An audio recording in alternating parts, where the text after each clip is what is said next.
Welcome to Tenor Tech, where I solve the problems you didn't even know you had. In this video, I will show how to make hard icing for cake, only way. Whisk 2 egg whites until stiff, then slowly add 4 cups powdered sugar and 1 teaspoon clear extract. Beat on low until the mixture looks glossy and holds its shape on a spatula.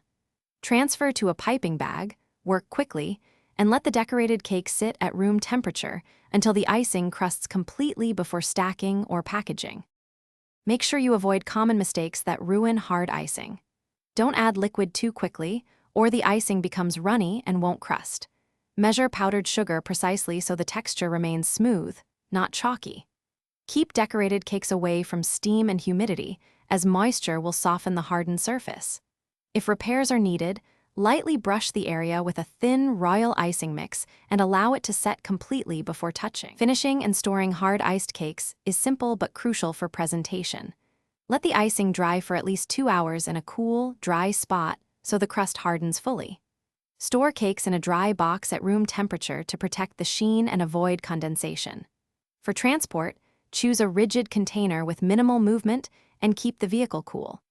If refrigeration is unavoidable, allow the cake to return to room temperature before serving for best texture. Thanks for watching. Subscribe to keep your life in tune.